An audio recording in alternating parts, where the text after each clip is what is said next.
Greetings, this is Skyler Saunders seeing what's current. Today, I'd like to delve into the world of gaming. This is a multi billion dollar industry that continues to grow and grow. For instance, the comparison between the gaming world and the motion picture industry is that the gaming world had created enough wealth last year that it accumulated $199 billion compared to movies, which only took in about $99 billion. And that disparity is probably going to keep growing. Executives at movie studios are probably going to continue to push out more fare that is related to gaming systems and get in different genres of games and have them put on the big screen because it's become such a cash cow. It's so lucrative to have it possible. And especially, I was listening to the A1 this morning, and they were talking about the Legend of Zelda: Tears of the Kingdom, at which came out on May 12th. And that has already sparked enough interest in people that they have in their minds to have enough people worthy of playing the games. See, I'm not worthy of playing video games. I'm doing these shows, I'm writing stories. I don't have enough time to sit around playing something that's virtual and I'm not getting paid for it. Now, that may be a different case for a lot of people because there are competitions where people can win tens, maybe hundreds, and even $1 million over a game. I mean, we've come so far that the advances of the different levels of, you know, chips and the different levels of industries that have come up because of the gaming world. It's a fact that all the games are really geared towards the people that really want to see them and use them and be engaged with them. Like I said, my experience with video games extends way back to NES, Nintendo Entertainment System, with Mario, Duck Hunt, things of that nature, and kept on going with more advances, more memory, with Super Nintendo playing Street Fighter and uh, Nintendo 64 and Sega Genesis and Sega, uh, what was it, Sega Saturn. That was one of the forebears of internet connection and a gaming system. And the same thing that happened with Dreamcast. And of course, my one I got for Christmas was PlayStation. And it had a game that I especially liked called Metal Gear Solid. I was enamored with that game. I was so proud and happy in my achievements until I got to a boss that I couldn't defeat. I had to give it to my schoolmate, and he had to get me past that level. So respect to him, by the way. But it's an amazing world. I mean, people are so dedicated to it because it's about creativity, especially with the Legend of Zelda. This current game that just came out, you can build entire worlds you want. I mean, there's other such fairs as Minecraft and Fortnite and The Sims, but and also Roller Coaster Tycoon and things of that nature. But it's very lucrative business. Like I said, $199 billion. That's an amazement. That's an achievement.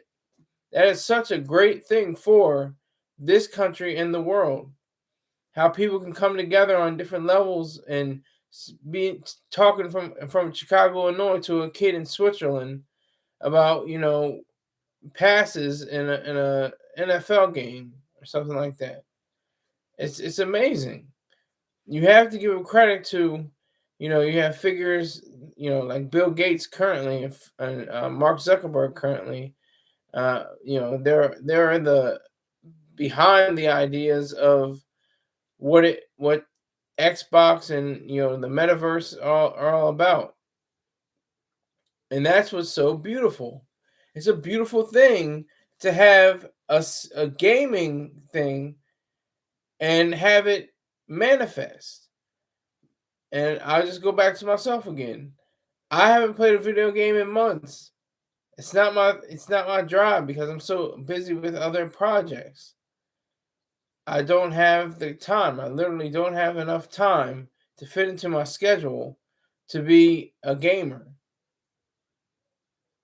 I don't know how to make money from a game.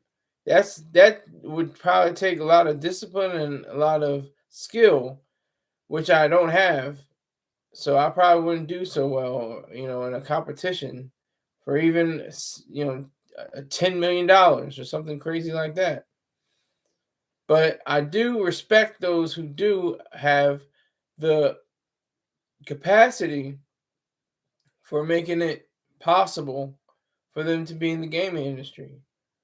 And like the Legend of Zelda, it combines the Japanese and European legends and different parts of whatever cultures there might be, and they put them together and made this enormously popular and productive and lucrative game. It was introduced in 1986, and that's a major achievement. A lot of publications call Zelda, The Legend of Zelda, the greatest game of all time. Now, I think Mario is the game. That series is the greatest game of all time, and that's almost ironic. It may not be that ironic, but it's almost in a sense that the Mario movie has done so well. It's crossed the $500 million mark as of this video. So, what is it about gaming? Why do kids, young at heart, young, and everyone in between, why do they have the want or the desire to use these games? Why is it like that? Why do we have so many people enamored by them, caught up in them, almost rapturously? It's the same kind of idea where anyone can control something. When you're in a video game, you literally are controlling it, just like what's called in your hands. Or, now we're having, with just your hands, but you're still controlling the action.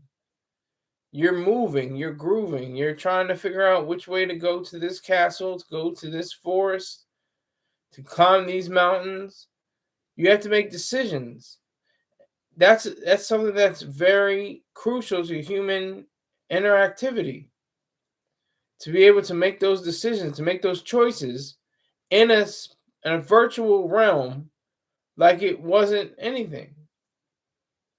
And to go back on my favorite video game, Metal Gear Solid, and Gran Turismo was a close second. Metal Gear Solid was great. It had a rich it had a rich story. It had a rich layout and game design. Of course, the PlayStation figures at that time, the first generation, they looked kind of shabby. They didn't have real full faces, and you couldn't see them speak. But at the same time, I just was so engaged in it that it gave me the power, gave me the might to have a sense that I could actually accomplish this game with a little help from a friend. But it felt like I was enormous. It felt like I could do something, Felt like I could win. And there was also other games like NBA Shootout, NBA Live. Now it's NBA 2K. But Metal Gear Solid still holds the number one rank in my book. It had humor. There's one instance where you're hiding in a cardboard box and a dog pees on it. It just had little bits like that. And if you beat the game, you come back, you can wear a tuxedo like James Bond. It's just little touches. It's those little things. That's what I like about cheat codes. I remember some of the first cheat codes. Well, this, like I said, one of the first cheat codes. First cheat codes, like in the early to mid '80s. But in this instance, you put in a code to have blood in the show. You had to have a certain amount of combination of code to make it sure that there was blood, because otherwise you couldn't do anything. You couldn't even make anything of it. You just had, regular sanitized fighting. But we wanted to see the blood. We were little kids. I was just what, 6, 7, 8, and I just wanted to see the blood. I mean, now I'm like, oh, okay, that's enough. You can tone that down a bit. You don't have to, go that far. But most games are not like that. Like Legend of Zelda, it's just about adventure. It's just about discovering. It's just about knowing that you can do something, that you are the one in charge, that you are actually displaying what it takes to be a great gamer. That's what's so important. That's what's so true. That's what keeps the playing field, pardon the pun, that's what keeps it alive and vibrant. It's the fact that you have to have enough stamina to withstand all the different pressures. And even if from a movie called, Superbad, maybe you may not know it, but it's a film with Michael Cera and I think his name Noah Hill. Can't remember his name, but it's whatever. He said Jonah Hill, excuse me, not Noah, Jonah Hill. He said that his character, Michael Cera's character, was playing a video game. He kept on getting defeated. He's just like, why would you make a video game and not allow them to win yourself to win? It's like, what's the point?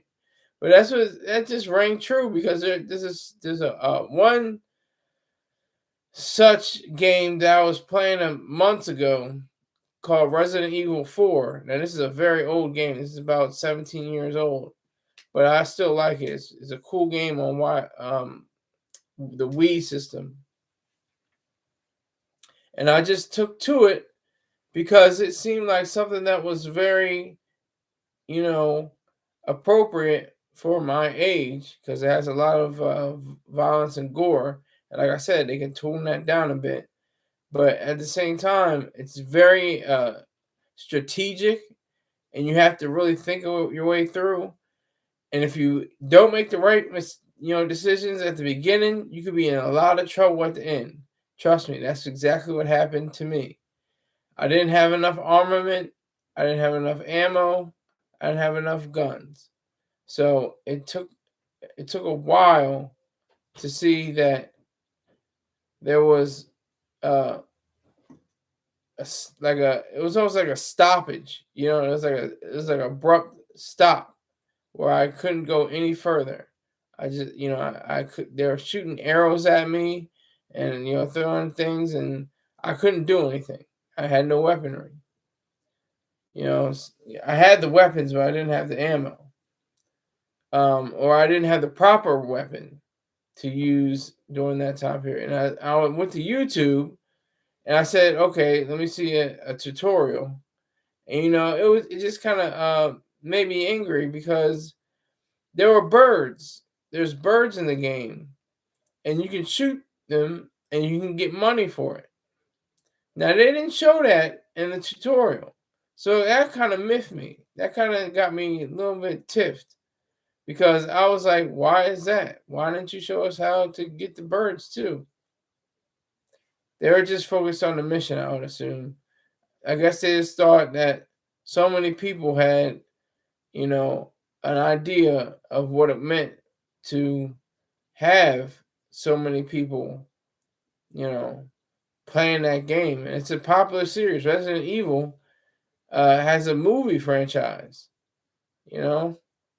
That's an accomplishment. That's one of the great things when you can translate from a gaming perspective to just a viewing and listening perspective.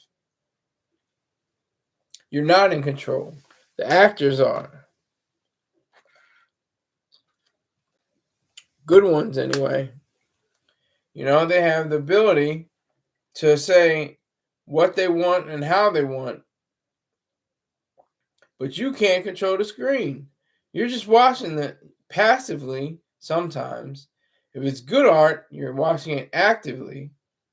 But, for the most part, video game movies have not, been able to live up to just like most other movies, adaptations of books.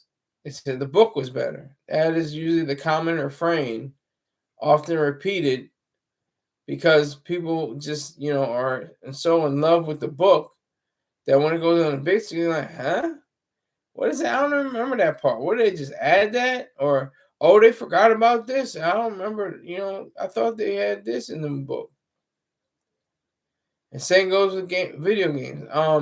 There's a help me out, with the comments, but there's a there's a video game that's on HBO that it's a video game series. It's a series based off of a game, and The Last of Us. That's what it's called. The Last of Us. It's gotten pretty good reviews. It's showing that it can hold its own among other franchises, and it actually has boosted it, in the sense that it can actually be made into a movie or television series. That's amazing. That's what should make us so ecstatic, because it continues to evolve. I mean, just think about Pong, one of the first video games ever created, if not the first. But it was just simple: two white bars and a ball going back and forth, and see who misses and who makes it. And that was all the rage. That was like bringing a calculator to school. You're like, oh my God, look at this game. I got to play it for 6 hours straight because it's so cool, But the cool part is that you are a selfish individual that craves for proper control, not to control people or control attitudes, but to control yourself and control how you act in the world. Video games aren't supposed to be substitutes for teachers and parents, but they can be supplements. They can give instruction. They can also allow the user to become more informed, knowledgeable, and educated in a certain sense, while still having a lot of fun and being entertained. That's the crucial part of all this. That's what makes this all special. Because you're actually doing the work. You're playing a video game, but you're actually doing work, just like those competitors. It's work. You have to solve puzzles. You have to go around and see about taking off different ideas that you never thought of could be possible.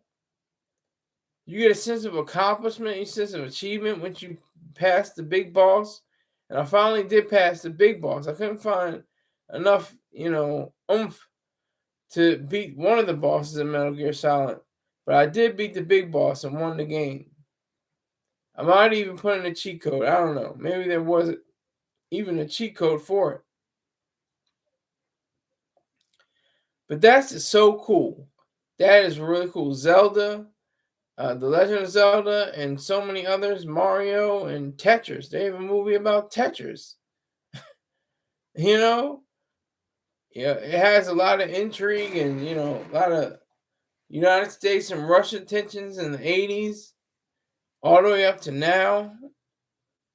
It's probably why they released it at this time period. Because we're in such a deadlock between what to do with Ukraine and Russia. We know we're on Ukraine's side, but with Russia, it's difficult to tell whether or not, they're going to invade any other countries or anything else. And that's it. That's the craft. That's the ingenuity.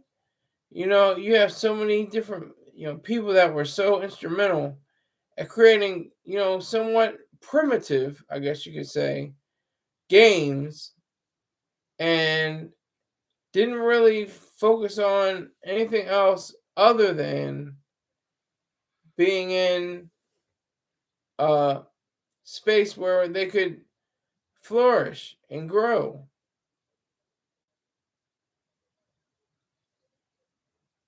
We get it's the evolution. That is what's so gorgeous. The evolution of games.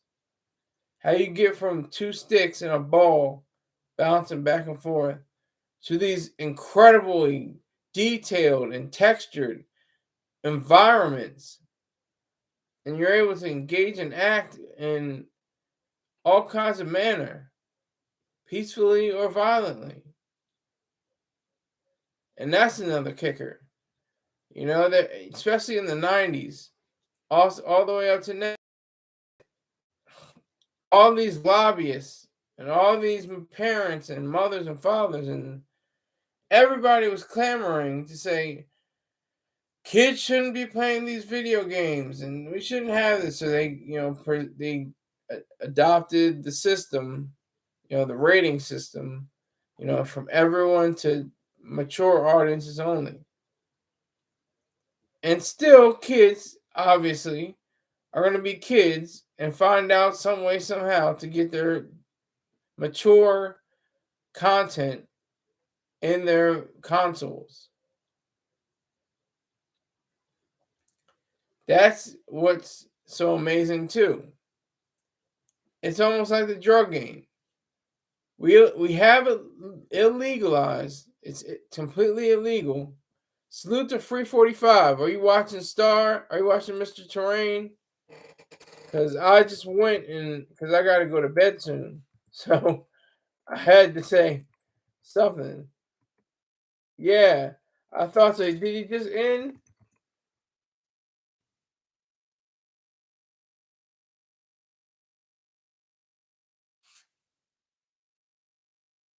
Free 45 on the check-in. That's respect to that person. I think it's a man, so respect to that man. But so many games. There's so many titles. So many different titles. So many different, unique games. There's a documentary about one game that was the worst game ever, but it was so bad that that was actually good. I think it was E.T. I think it was E.T. Extraterrestrial, and it was like an ET figure. It almost looked like this. It was just going across screen, and it was the first Easter egg in a video game that they laid in there. I mean, it was just so amazing just to see it because at that time you have to really consider the time periods. You have to consider how, despite how, and you even know at the period, they can do better than this. There's going to be there's a certain law. I can't remember the name of it, but there's a law that says that over an X amount of time there will be advances in memory over time. It will continue, and it will be something that is special, something that makes sense, something that is extraordinary. Because video games are extraordinary. They shouldn't be. I mean, now you look at the faces and you're like, okay, that's almost them. I mean, the NBA 2K3 with Jordan on it, shooting the last shot. I could have missed something, but I recalled Jordan doing the exact same motions and everything. It was just like so spot on. And his face. Now, admittedly, I'm not a Legend of Zelda fan. I never got it. I never understood what you're supposed to do. I didn't get why you're going from room to room to room. There was no princess to save other than that I know of, unless it was just Zelda. Maybe that was the case. I don't know. I don't even know that much about it. I played it maybe 2 or 3 times in my lifetime. But one of the most fun games that I ever played was Mario Kart. Mario Kart got me going. It was something that was so cool. I used to play it over my aunt's house, and I just played for at least 2-3 hours, just going and getting the shells and the different things like that, and launching them at the other go kart drivers. I mean, it just was a good time. And Mario 64 was excellent. I remember this one passage, this one part of the game where you look like you're just floating in air because you found a special corridor, and you walk through like a portal, and you just go spinning and spinning around and around, and you're just flying, and it's so cool. You had the experience that you were flying through the air. It is awesome. Houston on the check in. What up, my friend, my pal, my buddy? We're none of those things, but you're a good guy. You're a great guy. He said cup filled, blunt lit, chilling. That's all right. See, it's a different show, but I'll just comment on it. If you've got that cup filled, blunt lit, and you're chilling, you should have every right to do that, because at some point, and still at the point in certain locations, that's a felony. That's illegal. Or it's at least a misdemeanor. Get a little bit of time served, maybe community service. And you can go on from there. That's what it's all about. I'm sure Houston is in the comfort of his home. He's a homeowner, I would imagine. And he just wants to relax. And I'm glad that he's taking the time to look at my face and let me run my mouth. But back to the lesson at hand. Okay. No, the Legend of Zelda, I know was very popular. Just like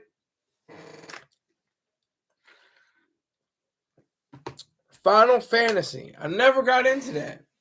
I knew it was really engaging and had a plot and a storyline to it, but I just couldn't get it. I didn't understand it. I don't really like it. I was like, okay, it's cool. Now, there were fighting games too. Speaking of fighting games, Houston has this comment. Do they have boxing games on PS4? I've never seen it. I don't know. I remember, silly games. It wasn't that serious. It was very silly. Let's Ready to Rumble. There was a guy with an afro. There was a big, huge guy. He looked like Butterbean. There was some chicks in there, I think. And it was cool too, because it was part of of a boxer's life. You could go on to, take medicine and lift weights and do all kinds of things to better yourself, to gain your stamina and your fighting skills, and that's awesome. Houston coming back saying he just plays UFC. This is a grown man. That's what I'm talking about. It's like, oh, it's only for kids. No, it's for grown people too. Grown people like these games. They enjoy them. They're sitting in the comfort of their own house with the blunt in their hand, with a cup of that good stuff, and they're just going with it. They're flowing. He says it's a fun mental thing, and I agree with him. It's all in your head. It's mind over whatever conditions you are in. And you can apply that to real life. That's what's so cool too. I could apply Metal Gear Solid to my real life. I knew more about the information about weapons and how to use them before I went to the United States Marine Corps, because of Metal Gear Solid. I knew how to ration what different provisions I was given, and understand what to do and what to, how to use them to my advantage. That was so beautiful. And it all started from childhood. My understanding of guns, even though I had never fired a real official firearm, I knew what it was like on the screen in the video game. I knew about C4. I knew about disrupt these different grenades that exploded and disrupted communications. Knew about all of that ahead of time. And that's just possible too. People playing Call of Duty, but they're not getting the full picture. I'm waiting for maybe Keegan and Peele did it, or I don't remember Chappelle. I don't think he did it. The closest thing that he did to, and I'll get to this later, was Vice City, or Grand Theft Auto. He gave like a live version of that video game series. But I just like the fact that you can learn from so many different outlets on the gaming sphere. And let's get back to that. Let's get back to Grand Theft Auto, Vice City. Probably the most beloved and hated game of all time. Because people didn't understand that it was a satire. The whole thing is not serious. It's all, I mean, there's some serious things that happen. There's prostitutes rolling around, there's pimps, there's gangsters and hustlers and shady fellows and bad actors. And you're engaged in killing people. You can do whatever you want. It's part of that series. You can drive a car over people, you can shoot people, but you have to be careful, because when them stars go on your screen, it's not so funny anymore, because the police are going to be after you.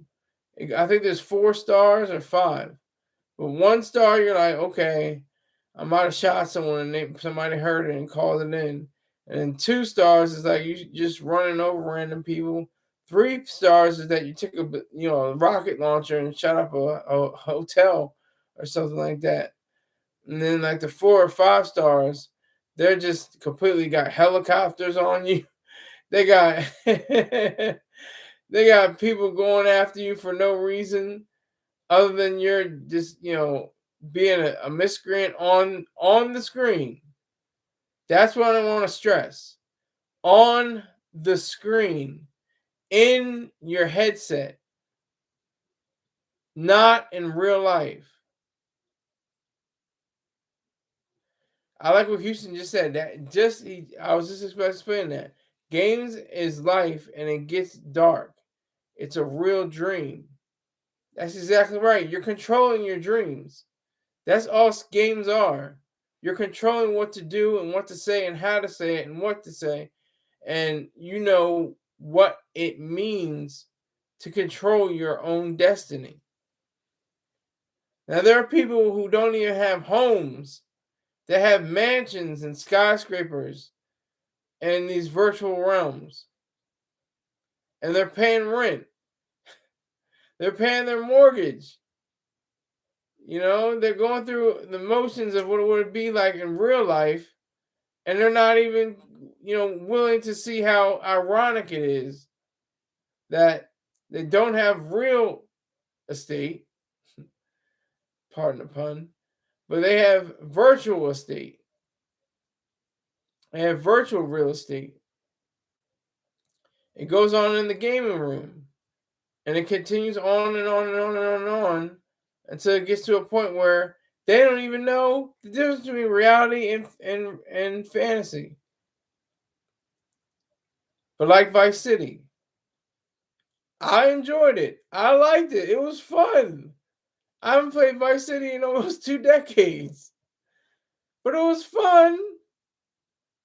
It was a good time. I suggest you play it again. I think Vice City, I haven't played San Andreas, but I've seen walkthroughs of it. And I'm like, okay.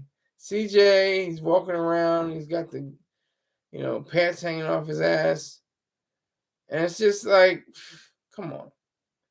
But Vice City was like, you listen to the radio. They got different, satirical, ad libs about the game, about what the 80s were like. I mean, it's just fun. And shooting people is fun in the game. And it didn't propel me to say I want to kill innocent bystanders in America. I could kill, Iraqi soldiers that are trying to kill my fellow Marines. I could kill them.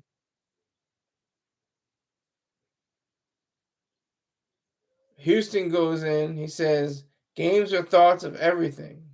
Yes. True. Facts on facts on facts.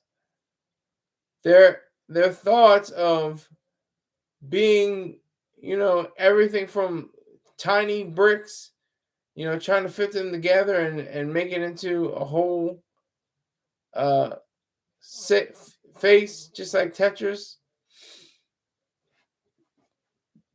It gives people the impetus. It gives them the starting period that says they can move through scenes on their own brain power.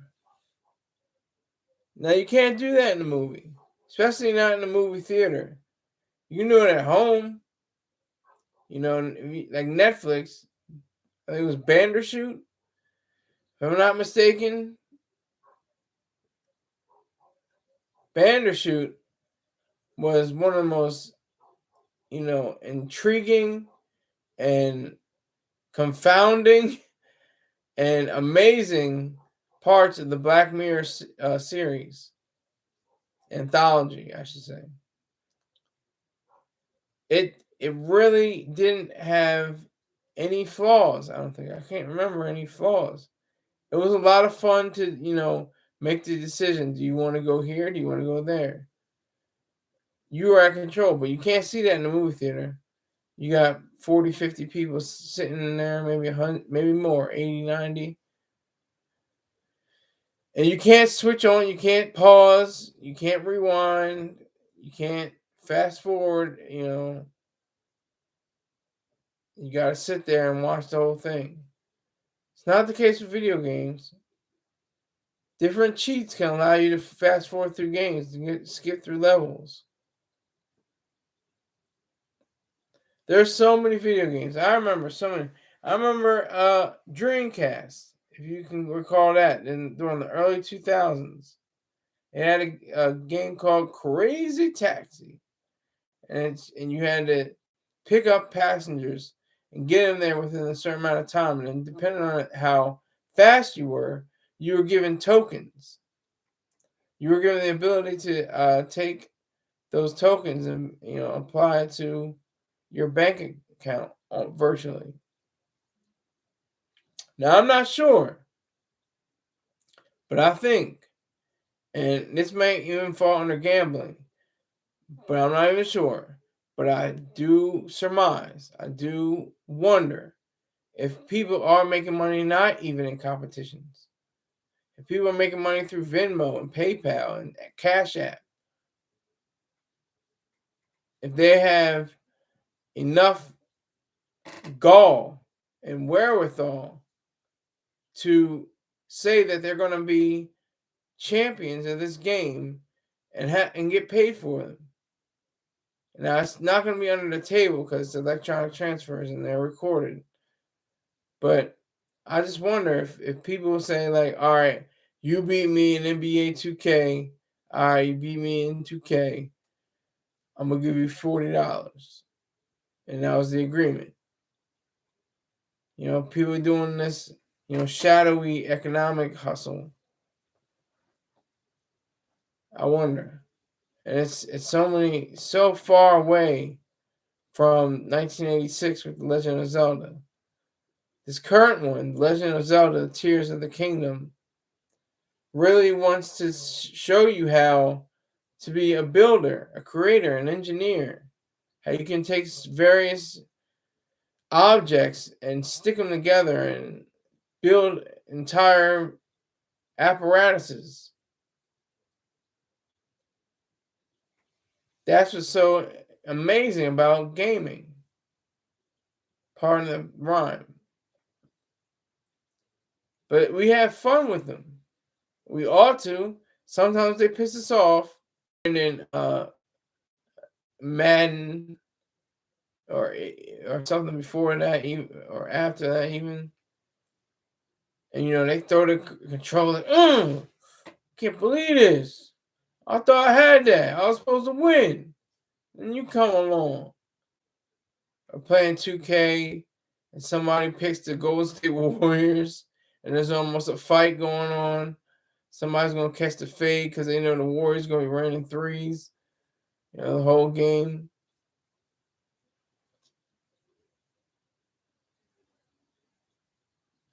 And that's what's so, engrossing. That's what keeps things so interesting. That's what keeps things on a field where you can still have fun. And I like the hierarchy. Like now we have Nintendo Switch, but back in my day, we'll be 35 next month.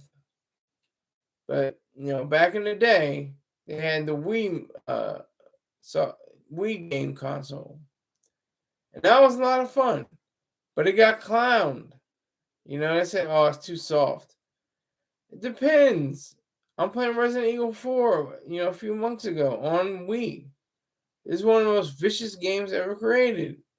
You got zombies and blood splatter and all kinds of mess. It's amazing. And then you have Xbox and PlayStation. They're incarnations from Xbox to Xbox 360, Xbox One, and so much more I'm not even privy to. PlayStation 2, 3, 4, 5.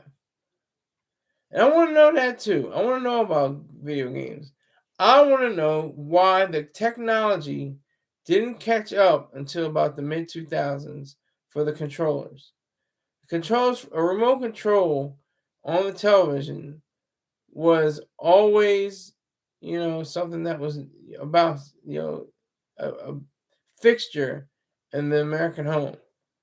Once it was invented and used in the late 60s, early 70s, and it exploded during the 80s and 90s.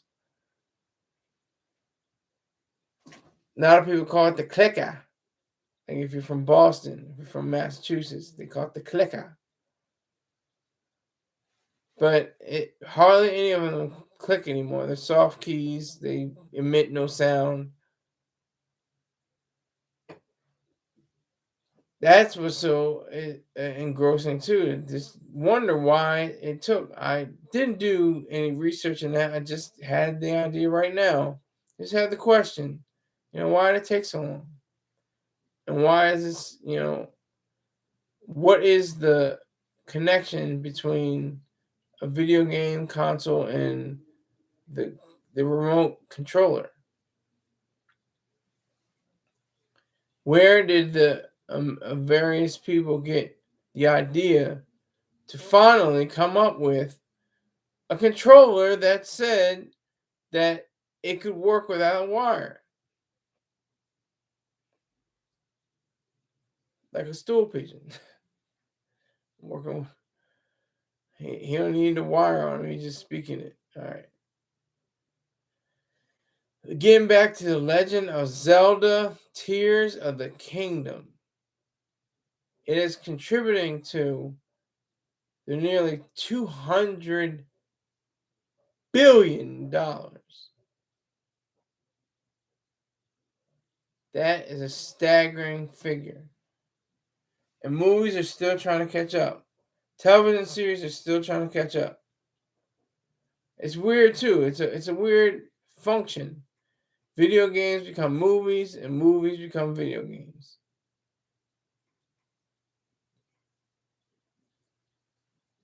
It's something that's so wonderful that we have creative minds. All those credits you see, I remember watching, Metal Gear Solid and seeing the credits roll. All the Japanese names. And it just enlightened me. It said this is possible. These are FX people. These are the drawing people. These are the people that render the different paintings. It's a special thing to continue to have so many people absolutely on the edge of their seats with their headsets, skiing down a mountain, flying an airplane, whatever. That's what virtual reality is. when I was a little boy, there was a knockoff Power Rangers show called VR Troopers Go Virtual Reality. And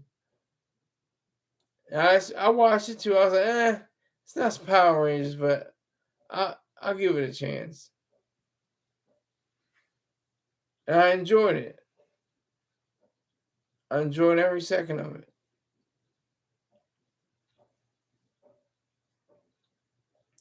It made me joyous.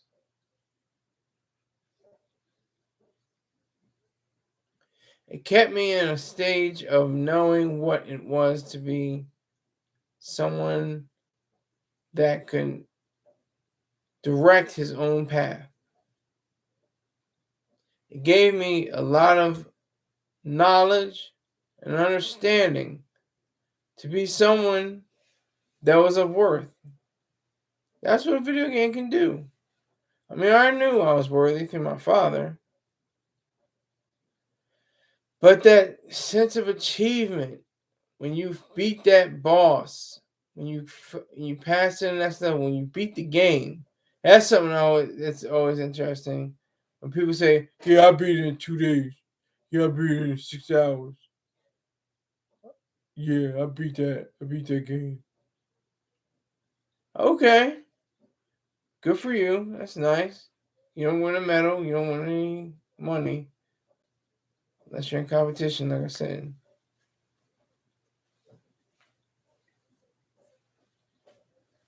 So that's where we are right now. We have the ability to rest our ideals in these games. Okay, wait a minute. I've just been challenged. Champ Fink says stand up now if you're 5'11". It says open your eyes, but I can hardly do that because of the light shining in my face. I want to go like this the whole time. I would look like an even crazier person than I already am. So I just look like this. It looks like I'm drowsy. It looks like I'm drunk. I know. But I'm gonna do this favor for Champ Fink, pardon me. Respect to you, sir. I'm gonna get up. I'm wearing shorts. This is my Dame Dash rendition. A dress shirt and tie and shorts. So here we go. I'm going to stand up.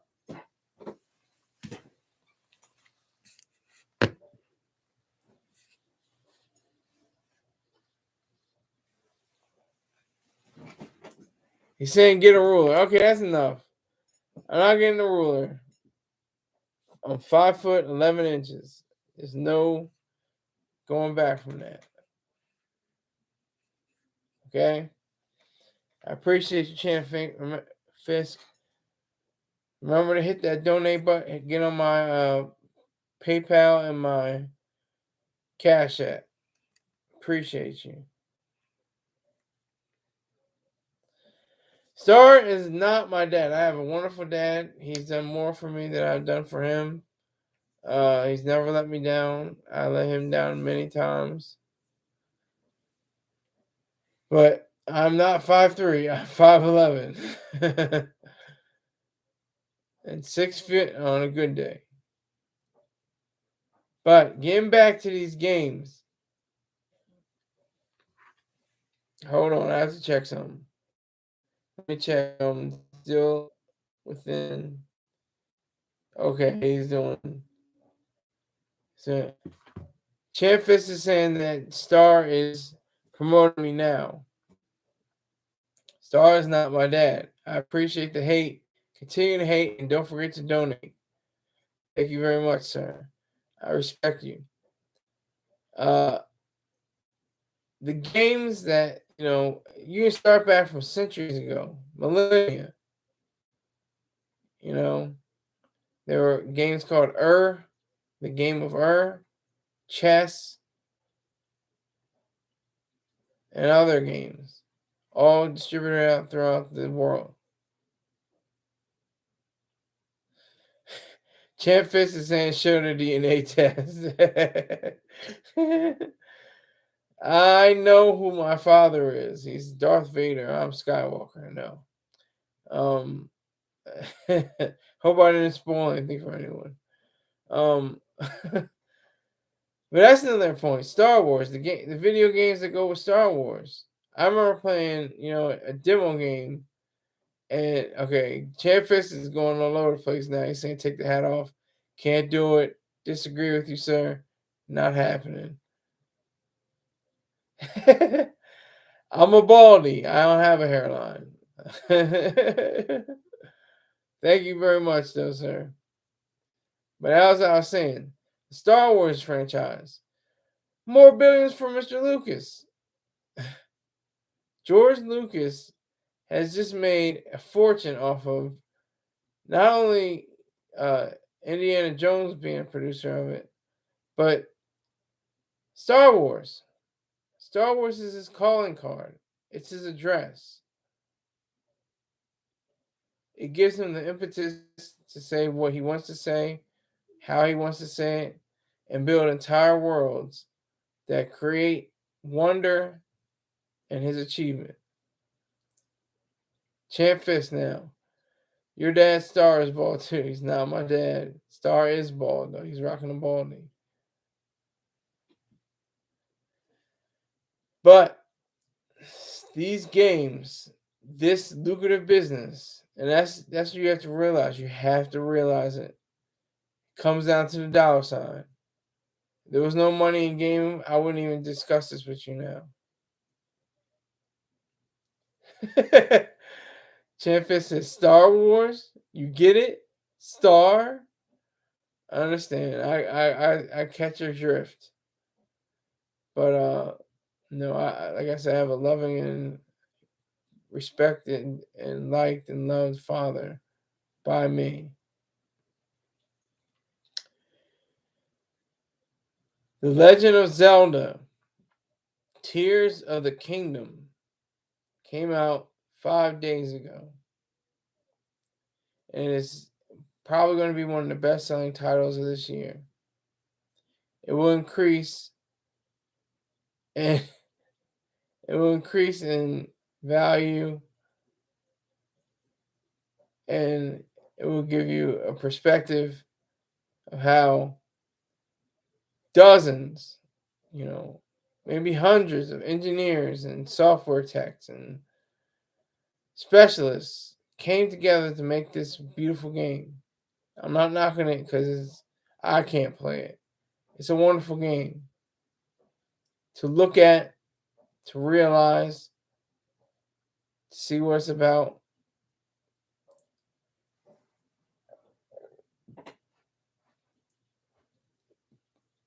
I tried to take, the route of saying it's one of the best games to ever come out.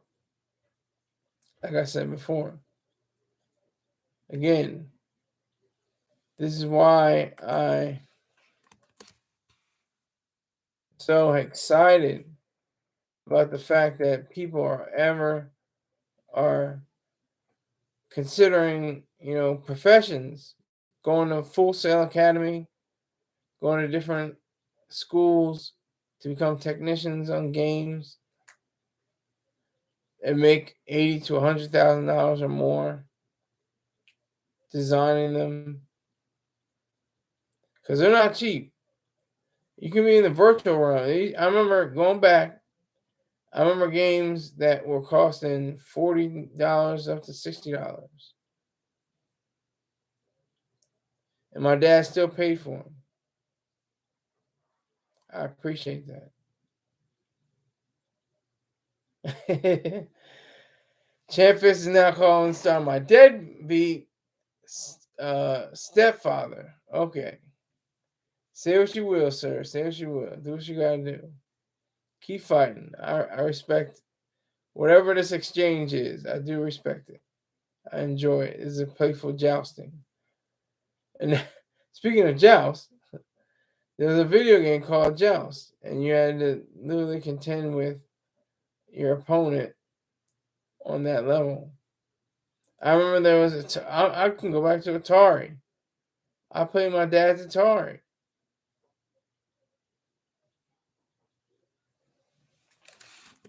And it felt like that was the truth.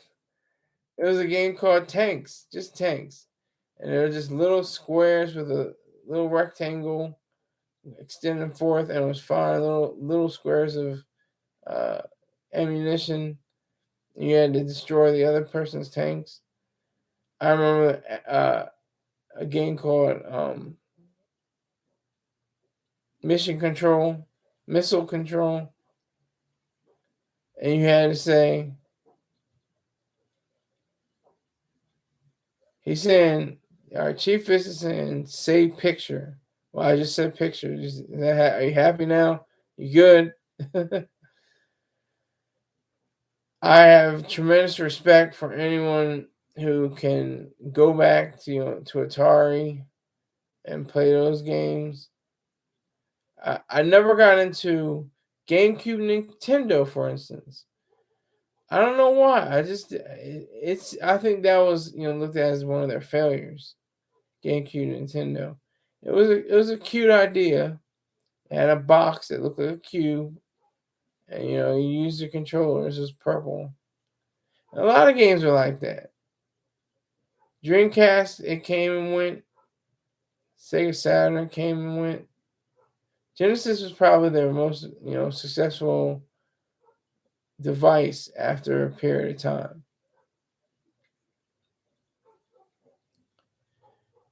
Champ Fist is saying I have a Cali accent. I'm from the United States of America, Newark, Delaware. Born in Dover, raised in Newark. Plan to live in Wilmington. It's very special.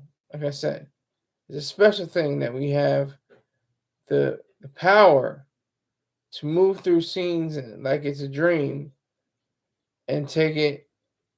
Yes, Champfest, Delaware. That's it. Yes, yes, yes. I've been revealed. I've been exposed. Oh boy, he's still going after the Stars Daddy mess. All right. But, to wrap it up here, I want to say that video games are not the problem.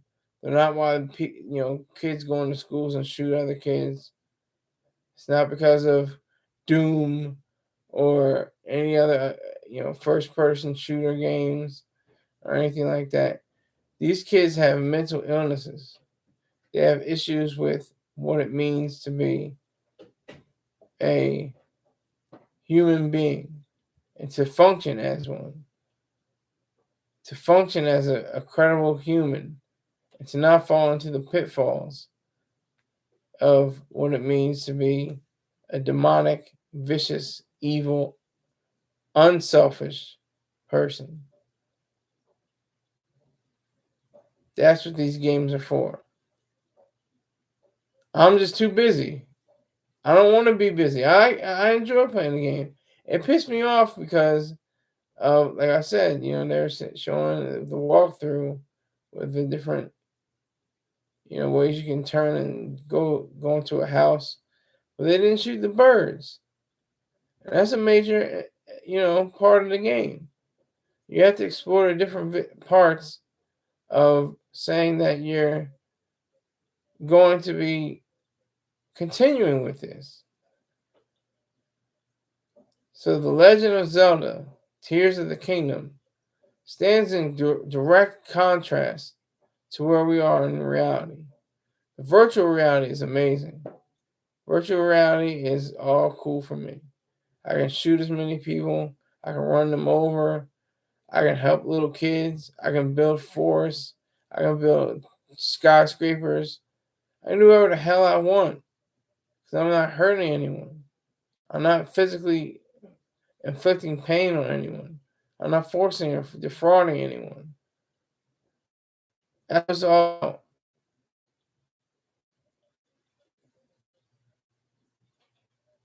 He's saying some reckless stuff right now.